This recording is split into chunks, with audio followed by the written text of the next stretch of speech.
primera, bueno, ya te hice como que la primera introducción. ¿Qué piensas de eso? ¿Sientes que Venezuela en la historia, la democracia es un proyecto inconcluso? ¿Sientes que no? Sí, o sea, en eso sí coincido con el profe Arraiz, a quien admiro y respeto muchísimo, ¿no?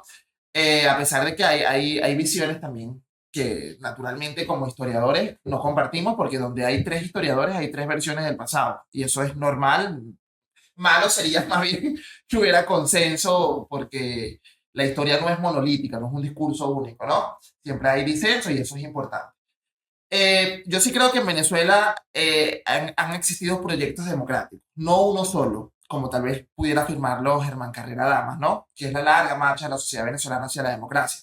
Yo creo que han existido varios proyectos democráticos y esos proyectos democráticos se han adaptado a los contextos en los que se han propuesto. Nadie puede comparar, por ejemplo, que el proyecto democrático de Isaías Medina Angarita era similar al de Rómulo Betancourt, o incluso un proyecto democrático y muy entre comillas de Marcos Pérez Jiménez o de Carlos Delgado Charbó, que, o sea, la junta que da el golpe el 24 de noviembre de 1948 lo da en nombre de la democracia. Como sea, el siglo XX yo creo que es fundamental, es donde confluyen todas estas ideas sobre la democracia. ¿Por qué el siglo XX y no el XIX? A pesar de que tenemos formas democráticas desde el siglo XIX. Bueno, porque el siglo XIX se nos va no solamente entre guerras y caudillos, sino también en la idea de construir una república. ¿Ok? Es decir, nosotros nos independizamos de España con la intención de formar esa república y termina el siglo XIX como una república más o menos maltrecha. Y entonces, ¿qué queda como tarea pendiente? La democracia. Entonces, el siglo XX o el gran proyecto del siglo XX de los venezolanos es la democracia. Y eso lo vemos. Las mujeres empiezan a votar en el siglo XX. El voto se convierte en un elemento transformador de la sociedad venezolana en el siglo XX. La separación de poderes se pone a prueba el 20 de mayo de 1993 cuando Carlos Andrés Pérez sale de la presidencia porque la Corte Suprema, o sea, eso, ¿qué elemento más democrático y liberal que eso, no? Entonces, el siglo XX es el siglo de la democracia, pero aún así, aunque sea el siglo de la democracia, hubo varios proyectos de democracia en el siglo XX, incluso empezando por el mismo Gómez. Tú lees cesarismo democrático y lees el gendarme necesario y es, bueno, necesitamos un gendarme, necesitamos un militar para poder llegar a la democracia, para poder llegar a la civilización dentro del punto de vista positivista. Entonces, a lo que quiero llegar es que todos los proyectos políticos que se presentan en el siglo XX se hacen en pro de la democracia, pese a que, por supuesto, sean muy diferentes a lo que hoy entendemos como democracia y que sean muy disímiles entre ellos, pero todos se hacen en nombre de la democracia. Eso es una pregunta y es algo con lo que yo a veces debato con algunos compañeros politólogos y amantes de la política.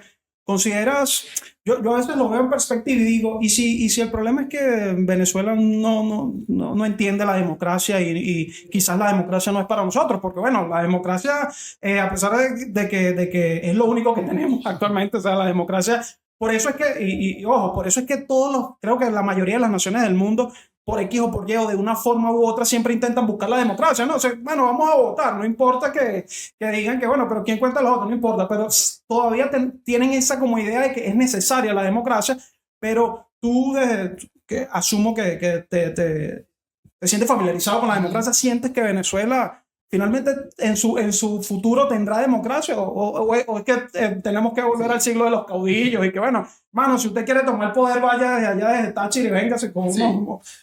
O sea, yo creo que la democracia no es un fin en sí mismo. O sea, yo creo que la democracia no es un fin último al que hay que llegar. Yo creo que la democracia es un medio para alcanzar bienestar y para alcanzar consensos y para alcanzar, obviamente, dentro de los disensos, de las diferencias, alcanzar consensos. Entonces,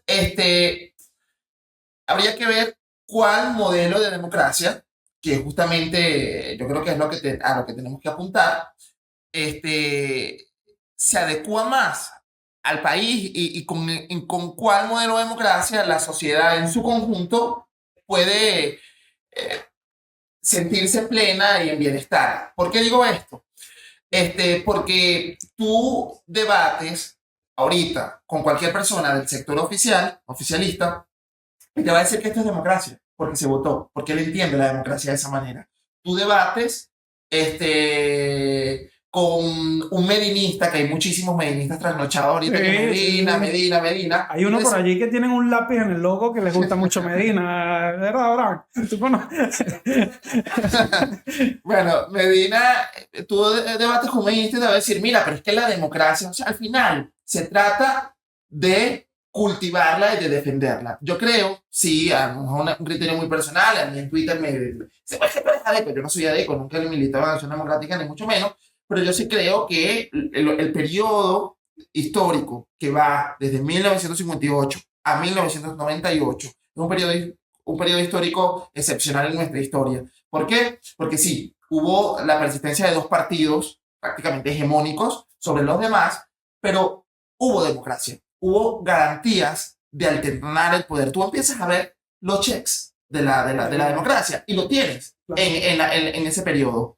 Cosa que si no pueden decir el resto de los periodos. Esto entendiendo como lo que queremos alcanzar a la democracia liberal, ¿no? Porque, insisto, yo creo que eso es muy importante. Siempre hay que precisar qué tipo de democracia queremos. ¿Por qué? Porque Corea del Norte dice que es una democracia. Totalmente. Y también el nombre. Jacob Talmon hablaba de la democracia totalitaria también. Cuba dice que es una democracia, a pesar de que solamente existe un solo partido político. Estados Unidos dice que es una democracia, a pesar de que tiene un sistema de segundo grado que también es cuestionable. Entonces, yo creo que al final hay que precisar qué tipo de democracia queremos para poder construirla y cultivarla. ¿Sabes? Eso que estás diciendo me parece fundamental. Yo una vez en un curso de historia que hice con el profesor Arraiz, casualmente, estábamos hablando de estos temas y le pregunté si quizás el problema no era la democracia, sino la forma de gobierno. A ver, puede ser también. Y le pregunté que pensaba de una forma de gobierno parlamentaria, ¿no? Un poco más a la español. Y claro, él me dio la respuesta desde el punto de vista histórico y dijo, bueno, él no se planteó cuando se formó la República de Venezuela porque se quería romper totalmente con lo que estaba en España e inspirado en Estados Unidos que se empezó con el presidencialismo, ¿no? Entonces, claro, yo ese día manifesté y es algo que mantengo y yo digo, quizás el problema que tenemos es el presidencialismo, ¿no? Quizás podamos debatir sobre una forma parlamentaria en algún momento, sentar cuando tengamos otros tipos de problemas que no sea, bueno, que si hablamos, que si nos agarran el teléfono, que no sé qué, podamos sentarnos a hablar de estos grandes temas. Y ustedes que son historiadores...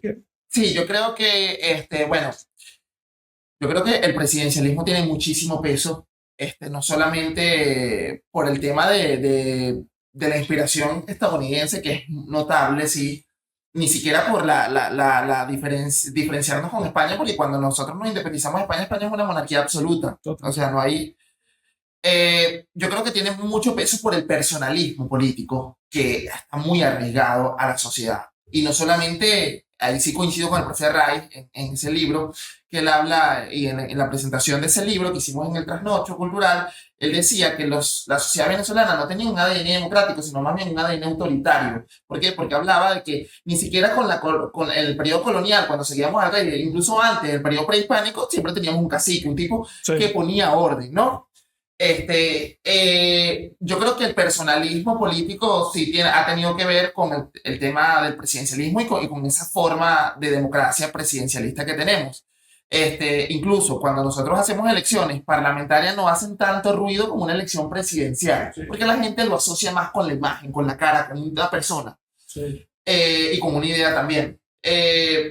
Claro, eso no puedo obviar algo que yo también considero importante, y aquí sí difiero con el profe Arraiz, que es que sí, existe mucho personalismo político, es verdad, pero eso no significa que el modelo haya estado siempre plegado a esa forma. ¿Por qué? Porque si tú miras la historia desde arriba, desde el poder, tú vas a ver, bueno, tuvimos tantos años de militares, apenas 40 años de civiles, y siempre una persona, incluso Betancourt le decían el caudillo y tal. Sí, por supuesto, pero si tú miras, cambias el lente y lo ves hacia abajo, vas a ver una sociedad movilizada, vas a ver a unos estudiantes de la Universidad Central de Venezuela, que en ese momento no se llamaba así, en 1814, luchando en la independencia. Vas a ver a unos estudiantes de la UCB otra vez, disculpen la propaganda UCBista, pero vas a ver tumbando las estatuas de Guzmán y reclamándole a Guzmán todo el personalismo que tenía. Vas a ver a los estudiantes del 28 luchando desde las aulas de la Universidad Central de Venezuela, los estudiantes del 57, vas a ver a las mujeres, al movimiento sufragista que va a tener sus antecedentes justamente en el 28 y va a agarrar fuerza en el 36. Vas a ver a todo este periodo del 36 al 45 a una sociedad organizada, movilizada en las calles e incluso en democracia. Vas a ver también, bueno, las exigencias de los gremios, las exigencias de los estudiantes, de los medios. Entonces, eso te dice, mira, sí, la sociedad venezolana, lejos de ser una sociedad autoritaria, parecerá ser más bien una sociedad democrática en su seno. Nosotros nos ponemos de acuerdo hasta en un salón de clases. El profesor no vino, vamos a hacer una lista para... O sea, ¿qué cosa más democrática que es? O sea, yo creo que los venezolanos sí entendemos la democracia, solo que no la hemos podido... se me va como en las palabras, pero tal vez no hemos podido ejecutarla de una manera satisfactoria, pero nosotros sí somos conscientes de De la lo que queremos. democracia, de lo que queremos. Sí, sí. Queremos No, vivir bien, queremos vivir en bienestar y queremos estar de acuerdo con el vecino, no estar de acuerdo, pero eso no significa llegar al odio. O sea, yo creo que estamos conscientes de eso. El problema ha sido, bueno, ejecutarlo. Ojalá que cuando pase todo esto podamos tener las herramientas para lograrlo.